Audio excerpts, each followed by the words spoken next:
wabarakatuh.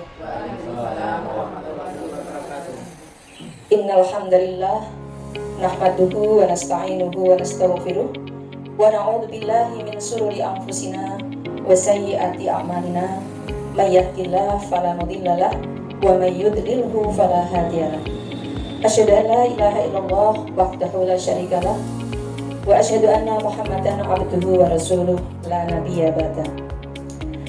Yang kami hormati Ibu Kepala Sekolah SD Negeri Karangdayu, Ibu Hajah Sri Purwati, SPD, Bapak Ibu Guru SD Negeri Karangdayu yang kami muliakan, marilah kita bersyukur kepada Allah SWT pada siang hari ini kita dapat melaksanakan acara diseminasi fintech literasi pada tahun 2023. Untuk mengawali acara ini, marilah acara ini kita buka dengan bacaan basmalah bersama-sama. Bismillahirrahmanirrahim. Memasuki acara yang kedua, menyanyikan lagu Indonesia Raya. Yang bertugas disilahkan.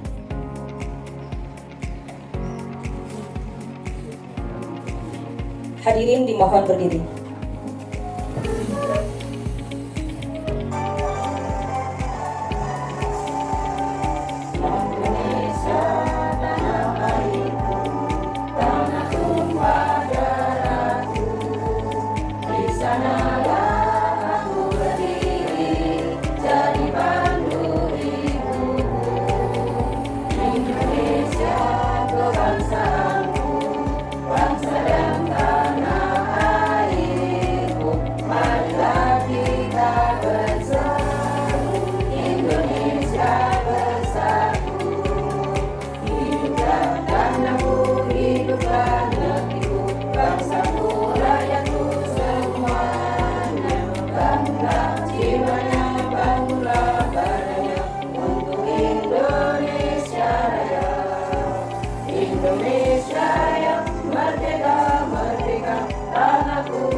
Bismillahirrahmanirrahim.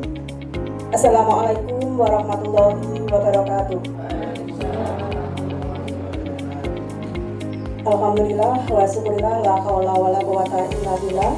Yang saya hormati Bapak Ibu Dewan Guru, pertama-tama marilah kita panjatkan puji syukur kehadirat Allah Subhanahu wa taala yang mana pada siang hari ini kita masih meluangkan waktu dalam rangka melaksanakan acara diseminasi kegiatan literasi. Kedua kalinya sholawat serta salam tetap tercurahkan kepada junjungan kita Nabi besar Muhammad SAW, yang mana kita selalu mengharapkan syafaatnya di akhir nanti. Bapak Ibu, pada kesempatan hari ini, hari yang sangat berbahagia, yang mana pada siang hari ini kita nanti akan mengikuti kegiatan diseminasi literasi yang akan dipandu oleh Bapak Sule dan Bapak Eko. Ya. Beliau mungkin lebih berpengalaman, yang memiliki pengetahuan lebih banyak. Kita belajar pada beliau berdua dalam rangka untuk meningkatkan kinerja kita sebagai seorang pendidik yang nantinya bisa meningkatkan pendidikan di SD yang kita cintai ini. Ya, kita ikuti acara nanti hingga selesai, semoga bisa bermanfaat bagi kita semua. Mungkin itu yang bisa saya sampaikan. Saya akhiri. Wassalamualaikum warahmatullahi wabarakatuh. Acara yang kelima adalah diseminasi yang akan disampaikan oleh Bapak Sule. Dipersilahkan untuk menyampaikan.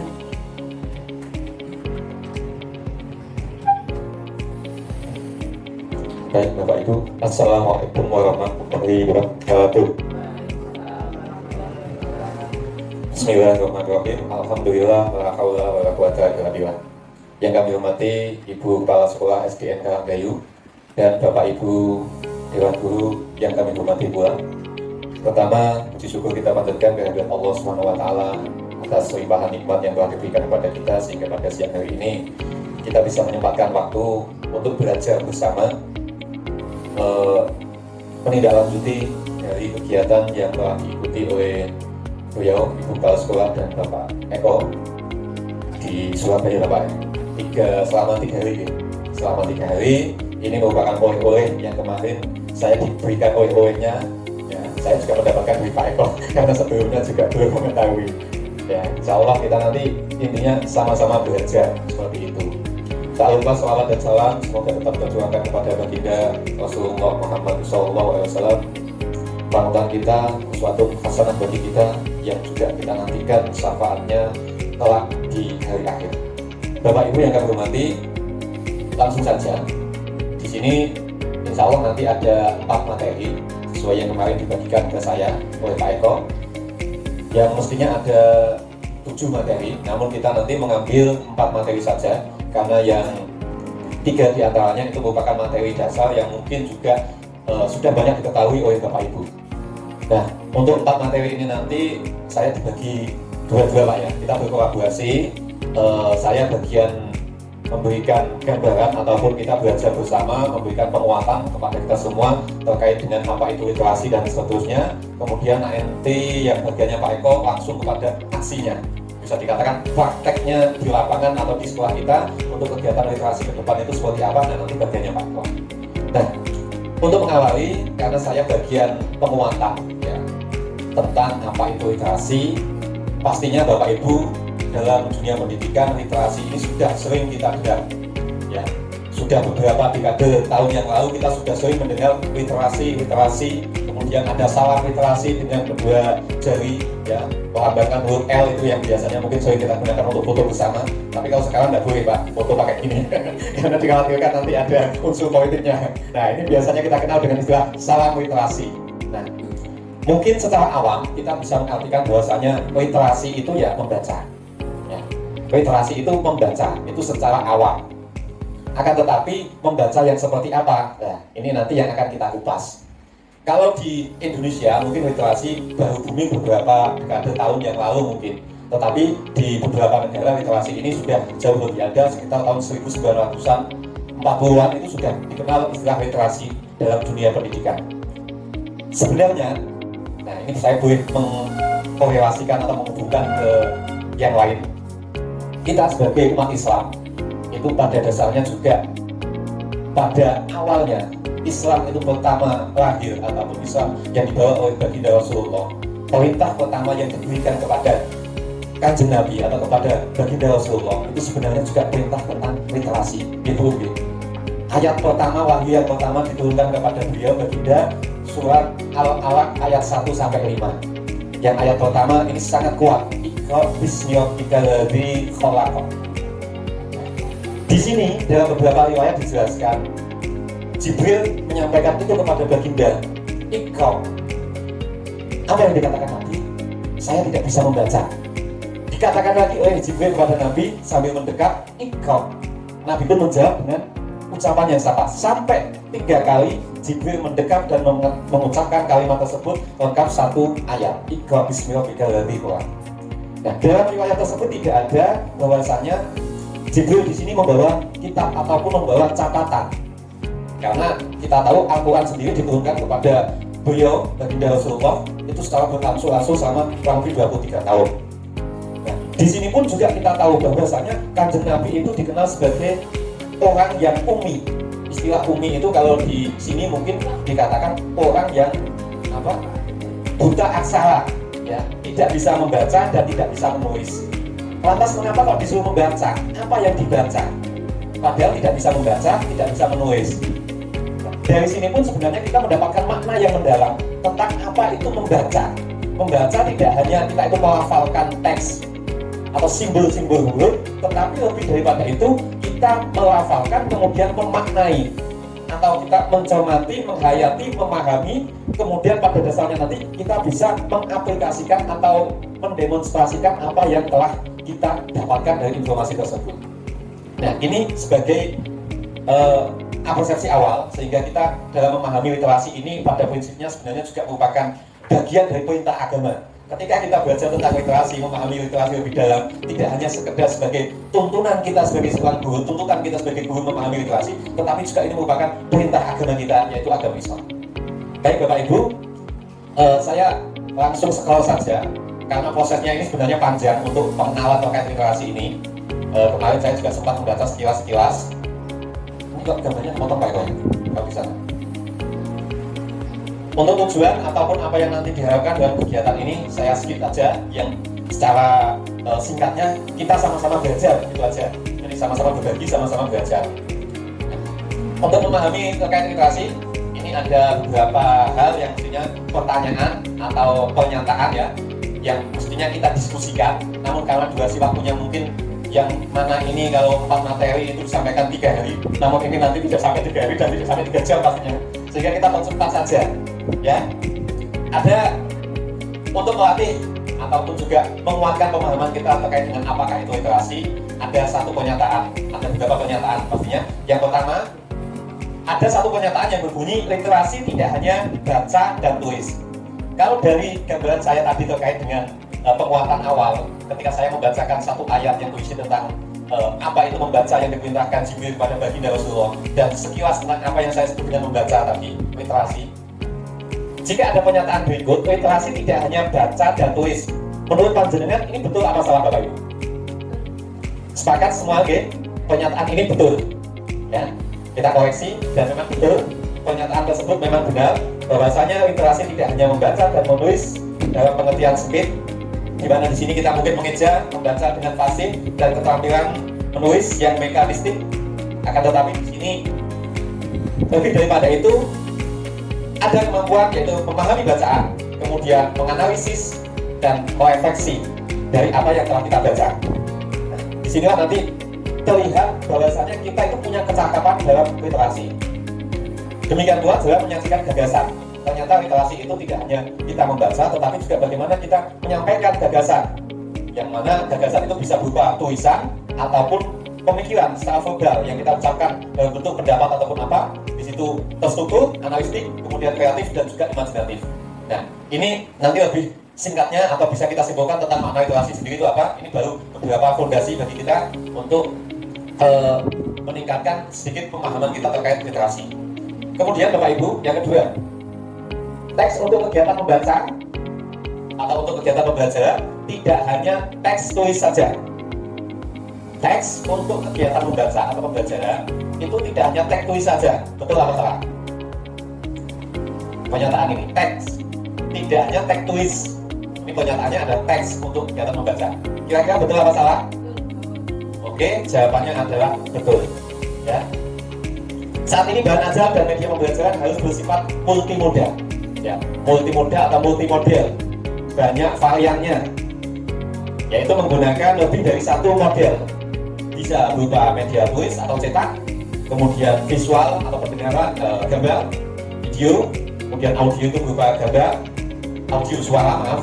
Audio visual berarti gabungan antara gambar dan suara, terus gestual, spasial, dan berbagai macam yang lain, di mana di sini difungsikan agar bisa mengoptimalisasi atau kita bisa memberikan stimulus rangsangan kepada pemahaman peserta didik kita, di mana mereka memiliki keberagaman, ya, kecerdasan yang berbeda-beda. Anak mungkin ada yang suka musik, ada yang suka membaca, ada yang suka nonton. Nah, dari sinilah nanti kita bisa memanfaatkan multimoda ini sendiri dalam rangka untuk literasi, sehingga kita bisa memberikan apa yang menjadi kebutuhan anak sesuai dengan apa yang menjadi minat mereka. Kita lanjutkan. Program membaca di sekolah bisa menggunakan buku apa saja. Ya, program membaca di sekolah bisa menggunakan buku apa saja. Kira-kira betul apa salah? Oke, sepakat? Baik. Bagaimana jawabannya? Ternyata salah Bapak Ibu. Ya, karena di sini ada buku apa saja. Oke. Ya, kalau mungkin kita punya koleksi buku, berbagai macam buku itu baik yang sifatnya mendidik ataupun hanya sekedar hiburan ataupun apa, pasti banyak. Atau mungkin ketika kita membuka internet, kita mencari bahan bacaan, ada yang mungkin bersifat mendidik dan ada yang mungkin bahkan menjerumuskan anak. Maka dari situlah nanti di sini secara teknis nanti Pak Eko yang bagian mempelajari prakteknya nanti jenis-jenis buku apa nanti yang memang layak untuk diberikan kepada peserta didik kita. Nah, di sini ada beberapa keterangan. Yang pertama ada berjenjang, bertahap sesuai dengan taraf kemampuan anak. Ya, untuk memenuhi keberhasilan proses membaca, maka di sini ada jenjang-jenjangnya sesuai dengan fase-fase anak kita.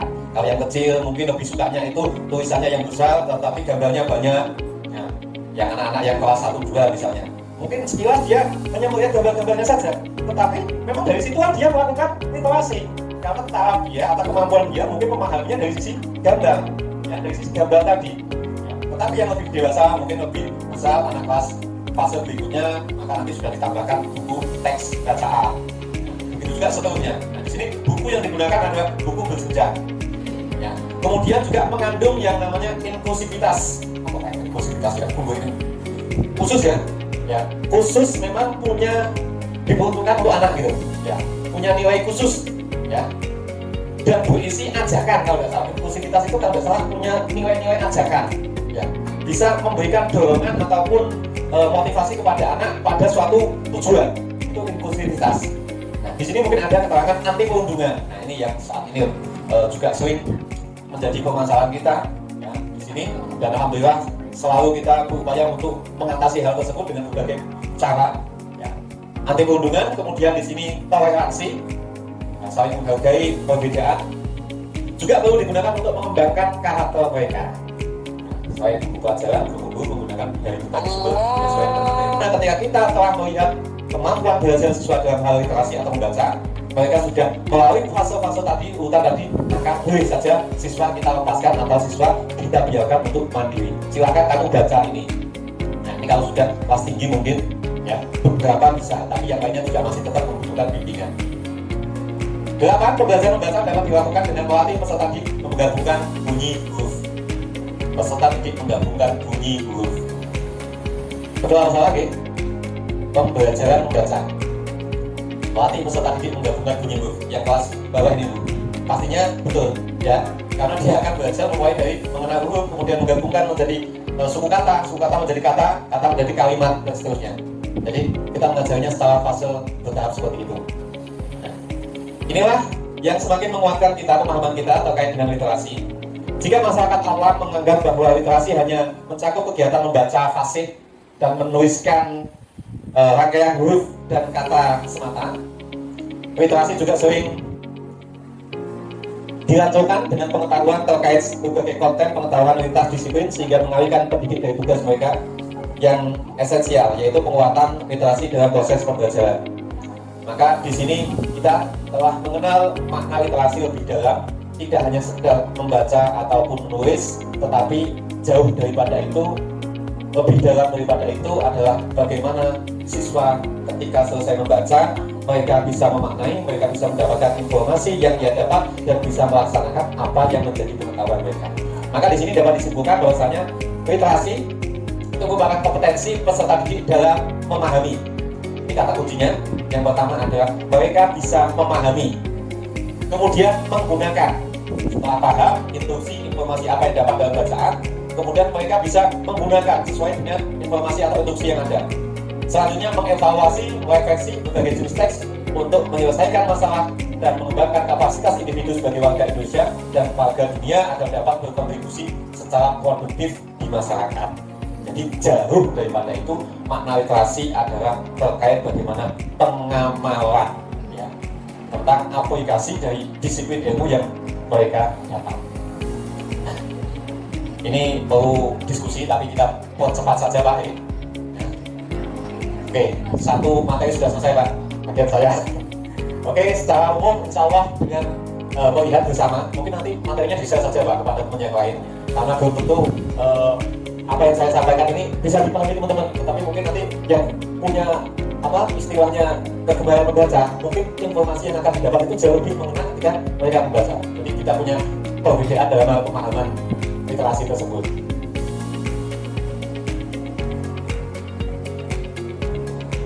Kita lanjutkan untuk materi yang kedua. Di materi pertama kita sudah semakin paham terkait dengan literasi. Maka yang kedua ini adalah penguatan literasi berbasis teks multimodal. Multimodal yang tadi sempat kita singgung bahwasanya literasi itu tidak hanya buku saja, tidak hanya teks saja, tapi banyak model yang bisa kita gunakan. Siswa hanya membutuhkan teks tulisan untuk meningkatkan kompetensi literasi. Ya.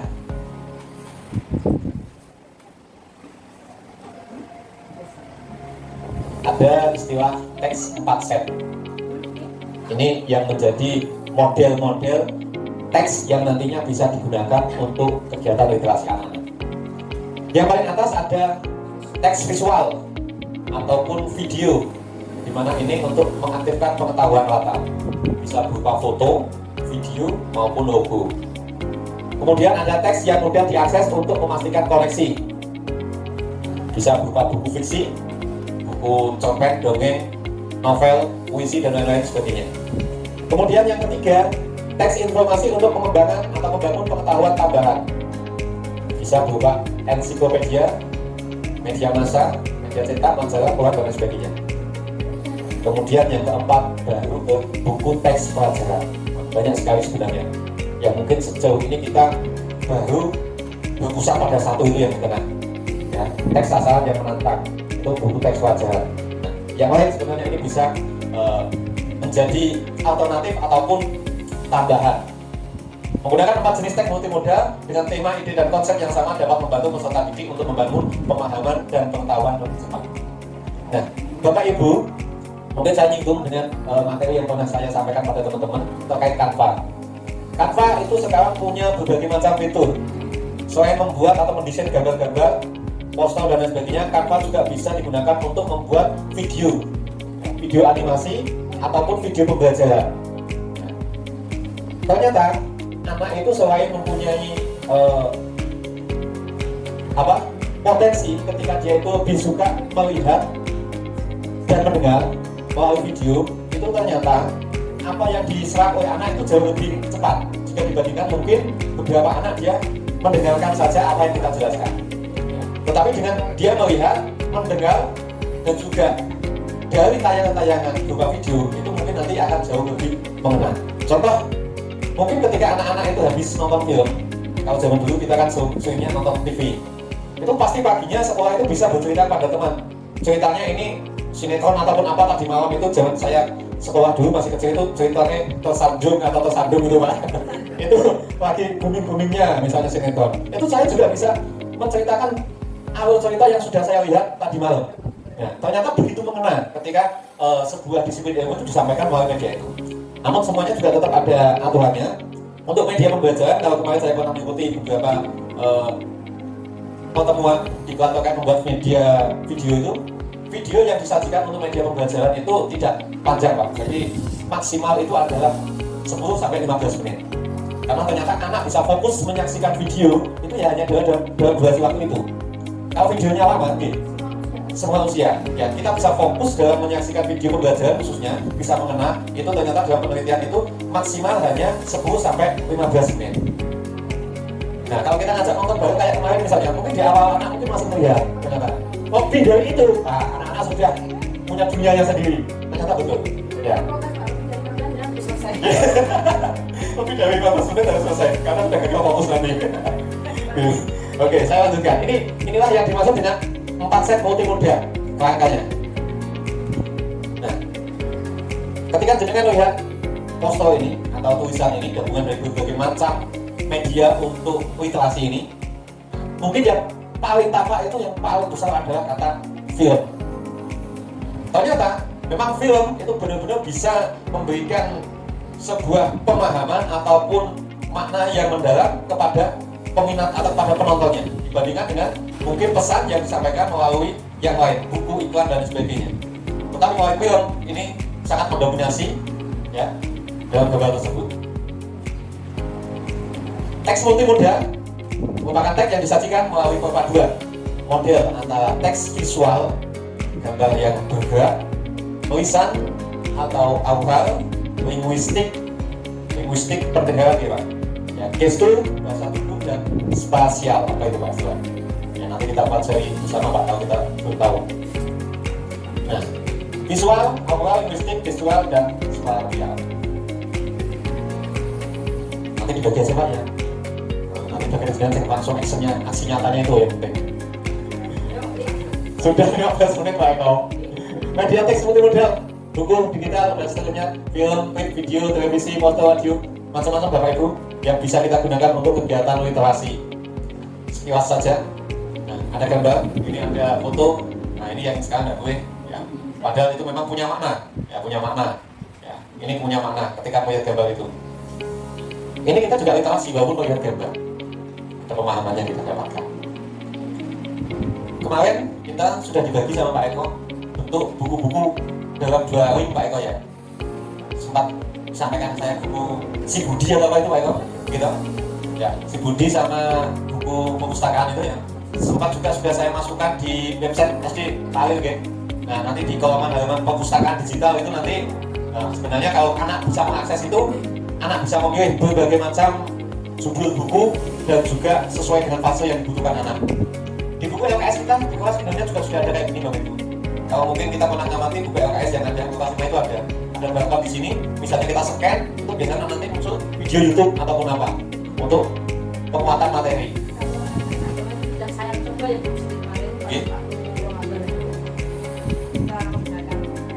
muncul gitu. Ya, jadi itu merupakan bagian dari literasi yang menggunakan multimodal tak buka nanti munculnya ke video ataupun apa. Lumayan, jadi buku kita yang kita gunakan sebenarnya juga sudah mendukung, cuma kita terkadang mungkin belum memanfaatkannya gitu. Ini ya, contoh-contoh buku ya sesuai dengan fasenya nanti sudah bisa bagus kayaknya. Tidak ada anak yang tidak suka membaca, yang ada adalah anak-anak yang suka membaca dan anak-anak yang membaca buku yang salah. Ini buku tulis yang bernama James Patterson.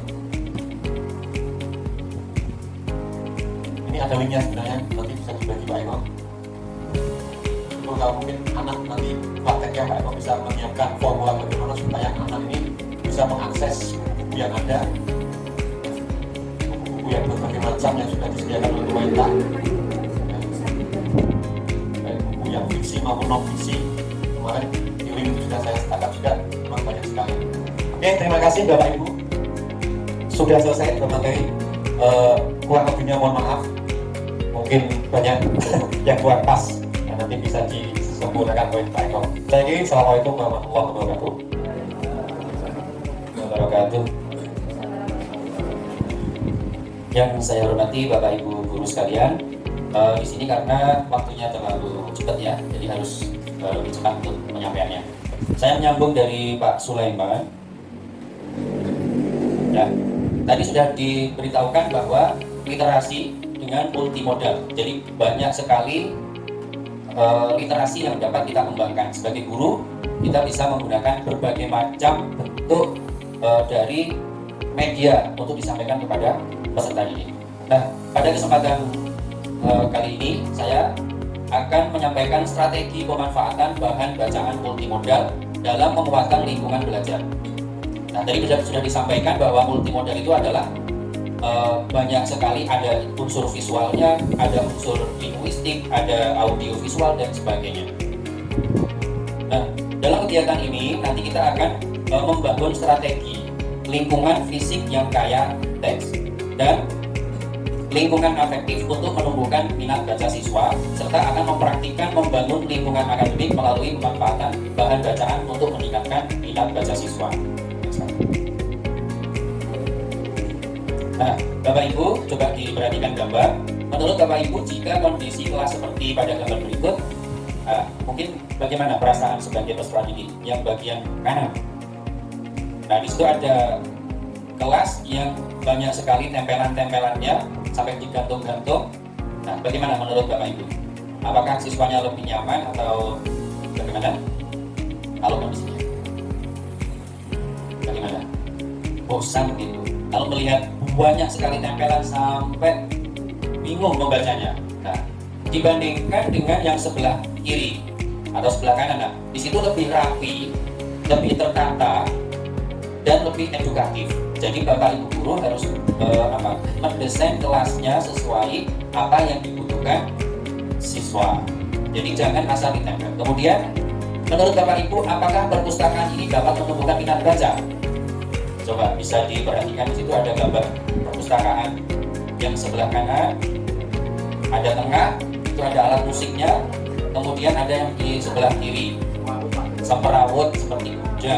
Nah, kalau begitu berarti anak-anak nyaman atau merasa nyaman? Kurang nyaman. Nah, jadi penataan perpustakaan, penataan buku itu juga harus diperhatikan. Nah, untuk menumbuhkan budaya literasi itu ada 3 aspek. Yang pertama itu ada lingkungan fisik sekolah, sarana dan prasarana sekolah. Nah, kita sebagai guru, intinya harus bisa memanfaatkan aset yang sudah ada. Yang belum ada ya tetap kita usahakan. Maksudnya di situ ada bahan bacaan seperti buku, kemudian tersedia waktu khusus untuk membaca. Jadi lingkungan fisik itu sangat mendukung budaya literasi. Kemudian yang kedua ada lingkungan sosial afektif. Ini kepala sekolah, guru, dan tenaga pendidikan semua berkolaborasi untuk mewujudkan budaya literasi di sekolah. Serta sekolah dapat membuat event tentang penumbuhan kebiasaan membaca. Misalkan bisa lomba pidato, lomba baca puisi, atau membuat antologi puisi. Nah, itu bisa dikembangkan. Itu lingkungan sosial afektif yang aspek yang kedua. Kemudian yang ketiga ada lingkungan akademik. Akademik di sini berhubungan dengan pembelajaran di kelas. Jadi guru merancang pembelajaran sesuai dengan kebutuhan. Kemudian ada kecakapan literasi baca tulis dan mengembangkan strategi untuk berpikir kritis serta memfasilitasi pembelajaran berbasis proyek. Selanjutnya, nah coba kita refleksi aktivitas yang sudah berjalan di kelas Bapak Ibu. Mungkin bisa menyebutkan apa aktivitas terkait dengan literasi. Sudah ada tempelan, pojok baca, ada tempel-tempelan, poster dan sebagainya. Aktivitas yang sudah berjalan yaitu membaca secara bergantian, menyimak juga sudah dilakukan.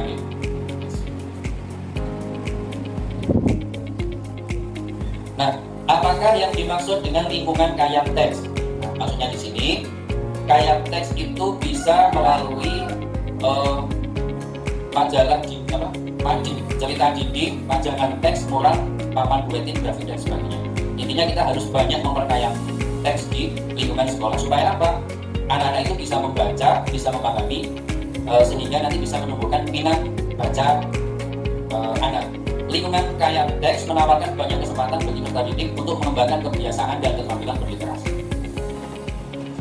Nah, sekarang bagaimana kita akan membangun teks multimodal untuk menumbuhkan minat baca?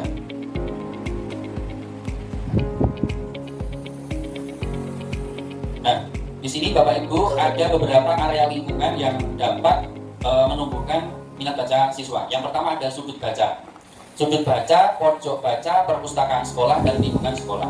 Nah, keempat lingkungan ini dapat membantu meningkatkan minat baca siswa. Yang pertama adalah sudut baca. Bapak Ibu harus bisa membedakan sudut baca dengan pojok baca. Sudut baca itu letaknya di bagian depan atau belakang ruang kelas. Nah, berarti pojok baca itu yang berada di setiap kelas. Kemudian pojok baca itu biasanya diletakkan di situ ruang tunggu tempat warga sekolah atau di ruang berkumpulnya warga sekolah. Kalau misalkan kita buat pojok baca bisa di tempat kantin, di bawah pohon, itu disebut pojok baca. Kalau yang di kelas itu disebut sudut baca. Saya tidak tahu.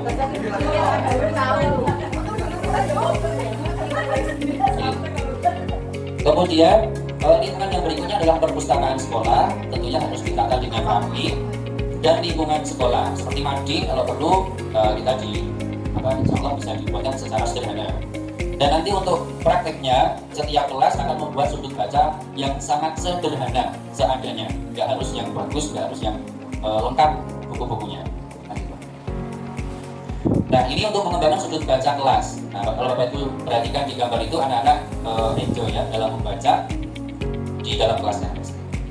Nah, dalam membuat sudut kelas perlu diperhatikan pencahayaan, sirkulasi, kemudian bersihnya, nyaman, penyimpanan bukunya, koleksi bukunya, dekorasinya, sama ada peraturannya, memperbarui koleksi buku. Selanjutnya, nah, untuk penataan buku antara A dan B, kalau menurut Bapak Ibu mana yang sesuai, apakah A atau yang B, yang mudah dibaca oleh siswa? Yang A, ya. Oke, nah untuk yang B itu penyusunan buku, sampul buku untuk pembaca dini, awal dan semenjana dipajang menghadap ke depan. Berarti kelas 1, 2, 3 itu bisa dihadapkan ke depan sampulnya. Kemudian label jenjang dan buku disusun berdasarkan jenjang terendah. Jenjang itu tadi ada tingkatan ya, ada A, ada B1, B2, B3, ada C sama D. Itu untuk SD. Kalau untuk SMP ke atas itu labelnya adalah E sama F. Ada jenjang-jenjangnya. Nah, bagaimana cara kita menentukan anak itu sudah jenjang A, sudah jenjang B? Yaitu menggunakan 5 jari. Jadi anak-anak diberikan beberapa bacaan di dalam buku itu, disuruh buka halaman 2 atau halaman 3. Kemudian kita menghitung kesalahannya anak. Kalau anak-anak salah sudah 5, berarti itu harus diturunkan jenjangnya. Oh, berarti ini anak itu belum jenjang B, harus paling dasar itu adalah A, jenjang A. Jadi ini untuk kelas rendah, terutama kelas 1, 2, 3 itu harus mempraktekkan buku yang harus dibaca. Nah, itu jenjang apa? A, B, atau C. Nah, ini adalah contoh dari area baca lingkungan yang banyak sekali tulisan-tulisannya. Sampai di situ pohon-pohonnya diberikan nama, ada buah murbei, manfaat dan sebagainya. Jadi anak langsung bisa membaca di situ. Contohnya perpustakaan dan sebagainya.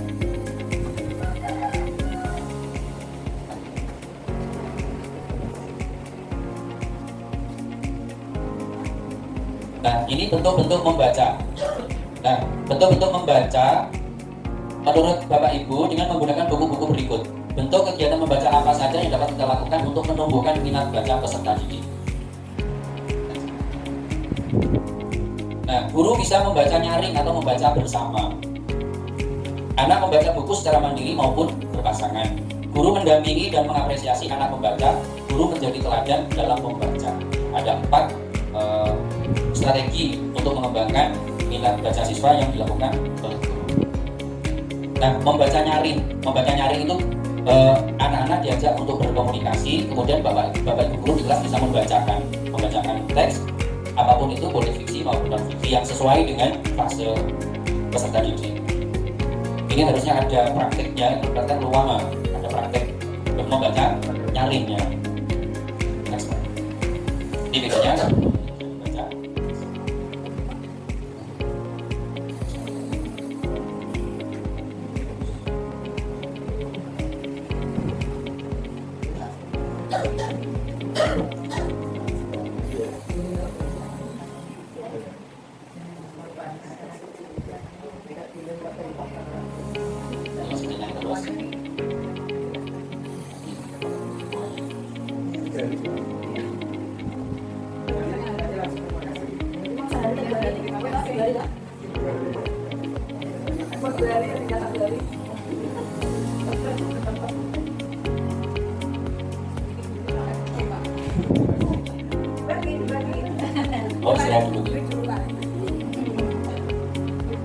Bagaimana strategi yang akan kita lakukan untuk pembelajaran dan asesmen?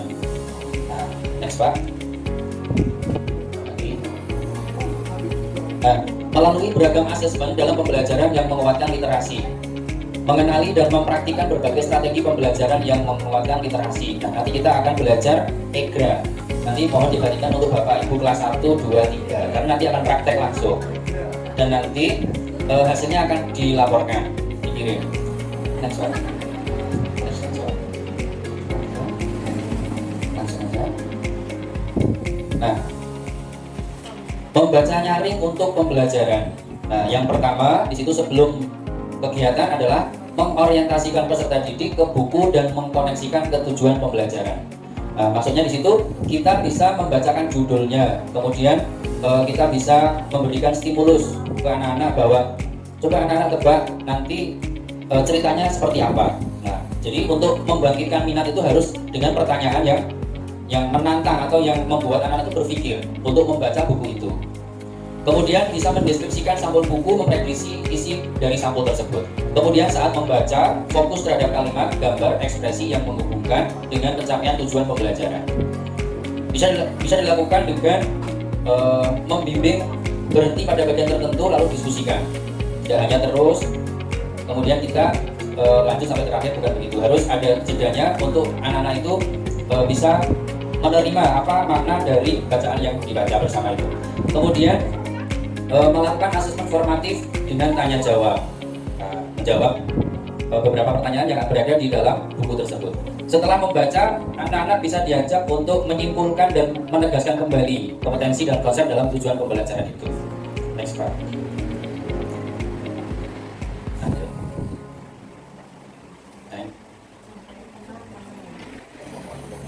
Nah, eksplorasi konsep, tujuan, kegiatan membaca nyaring, kemudian ada kegiatan membaca bersama. Nah, bedanya apa? Kegiatan membaca nyaring dengan bersama. Kalau membaca nyaring itu anak-anak hanya menyimak.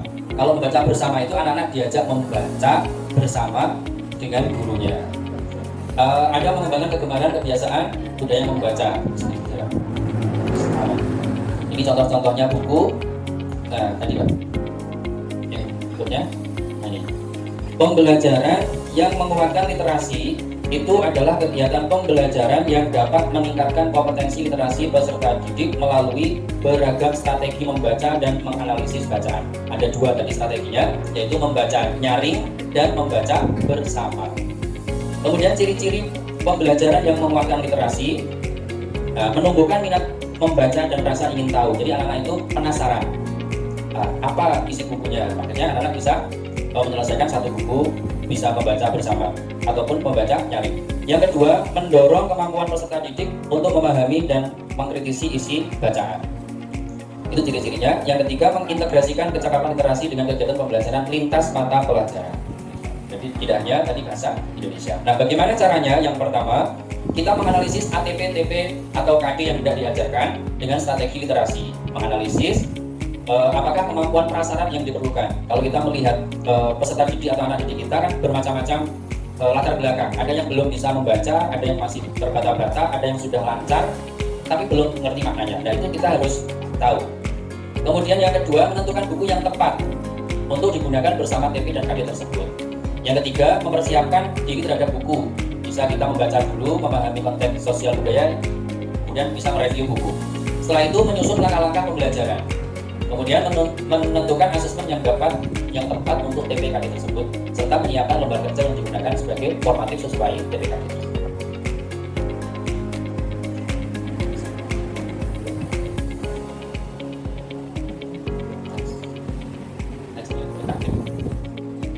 Asesmen yang dapat digunakan dalam pembelajaran yang menguatkan literasi. Nah, asesmen awal membaca. Nah, ini transisi antara PAUD dan SD. Nah, ini mengetahui seberapa jauh kemampuan literasi anak didik kita. Jadi nanti akan dilaksanakan di kelas 1, kelas 2, dan kelas 3. Pelaksanaan asesmen awal membaca perlu memperhatikan kesiapan dan kenyamanan siswa. Nah, tidak harus ketika anak-anak itu masuk di sini kelas 1 harus mengikuti asesmen. Bukan begitu, nanti malah lari anak-anak takut dengan asesmen itu. Bisa 1 minggu, 2 minggu setelah MPLS ataupun 1 bulan tergantung sekolah. Yang penting dilaksanakan kelas 1, kelas 2, dan kelas 3. Yang ketiga, asesmen ini tidak harus dilakukan di minggu pertama sekolah dasar, terutama kelas 1. Pada minggu pertama kelas 1, guru memperhatikan dan memastikan seluruh siswa mencapai kompetensi pada fase fondasi. Apa fase fondasi itu? Mengenal huruf. Mengenal huruf harus sudah tahu. Kalau kelas 1 belum tahu, ya berarti fondasinya harus dibangun dulu. Dari huruf, kemudian suku kata, terus kalimat, dan sebagainya. Huruf.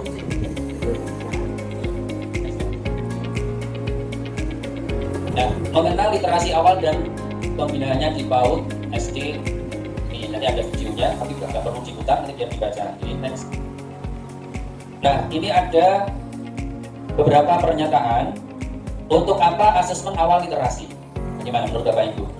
Tujuan asesmen awal literasi untuk mengetahui kemampuan pemahaman siswa dalam bidang literasi. Yang kedua, bagaimana menurut Bapak Ibu prinsip pelaksanaannya?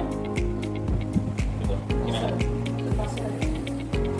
Prinsipnya sesuai fase boleh. Yang paling penting prinsipnya itu adalah anak-anak bisa nyaman.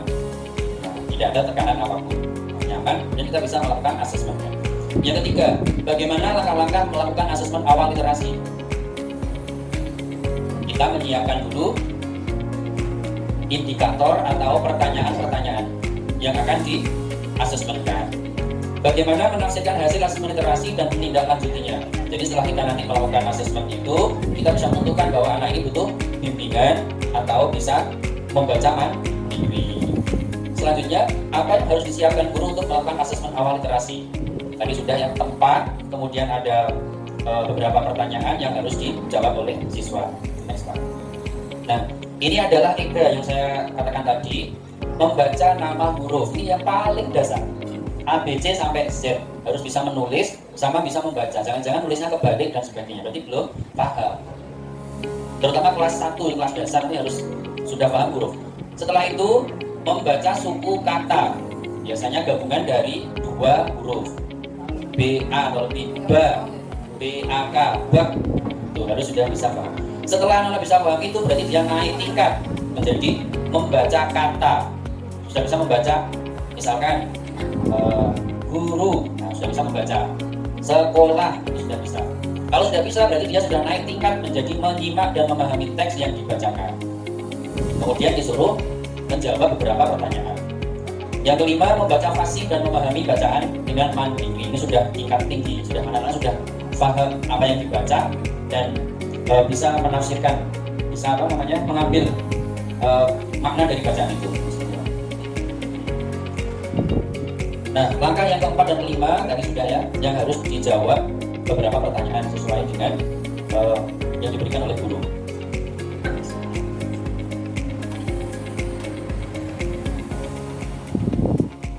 Nah, instrumennya sudah dibuka. Ya.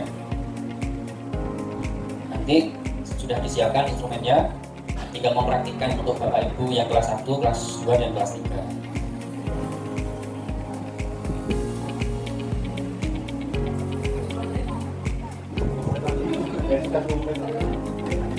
Nanti asesmen biar saya print untuk PMM ya.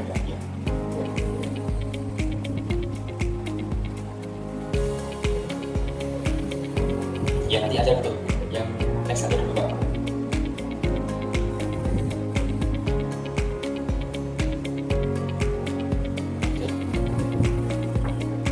Ini yang kelas tinggi AKM, terkait dengan AKM bahwa kita harus melatih dan mempersiapkan anak-anak untuk AKM, mempersiapkan kelas 4, mulai kelas 4 untuk AKM dan membimbing anak-anak yang akan AKM. Itu harus selalu kita usahakan dengan mengenalkan soal-soal yang analisis seperti AKM.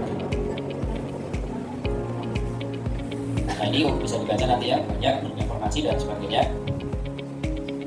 Nah, ini prakteknya.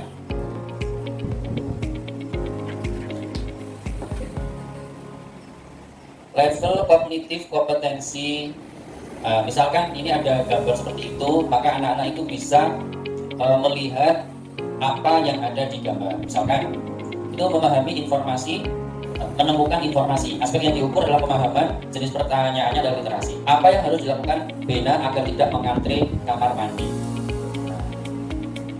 Anak-anak bisa mencari jawabannya di tulisan, di bacaan itu. Nah, di situ apa? Bangun lebih pagi. Berarti ini masih bisa dicari jawabannya di bacaan. Ada juga pertanyaan yang tidak ada di bacaan dengan melihat gambarnya. Nah, tidak ada bacaannya, jawabannya di situ, tapi bisa melihat gambar. Misalkan ada orang yang bisa membuat pertanyaannya. Nah, boleh. Berapa jumlah kamar mandi? Tidak ada di. Oh, berarti yang lainnya, Pak. Yang lainnya mungkin. Ya, atau siapakah yang sering? Oke, next. Level kognitif kompetensi menafsirkan. Nah, pemahaman dan inferensial. Berarti kalau kalian menurut bacaan di samping, tokoh pelangi di dalam gambar ditandai dengan huruf A. Hal ini dikarenakan saat pelajaran musik, bu guru mengajarkan sebuah lagu, tralala trilili. Semua anak menyanyi riang kecuali pelangi. Nah, iya. Kalau kita melihat gambar, berarti di situ ada A, B, C, D. Berarti yang pelangi itu berarti yang A. Nah, dengan melihat gambar. Next slide. Nah, ini praktik.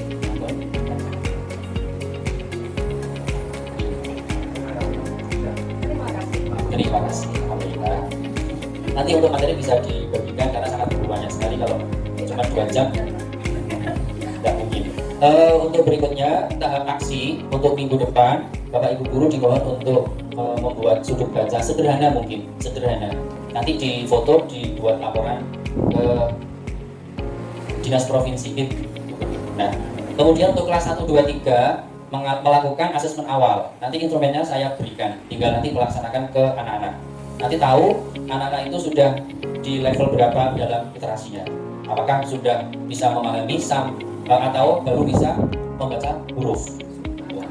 Suku kata dan berarti kita akan lebih lanjut untuk guru kelas 1, 2, 3. Demikian yang dapat kami sampaikan, kurang lebihnya mohon maaf.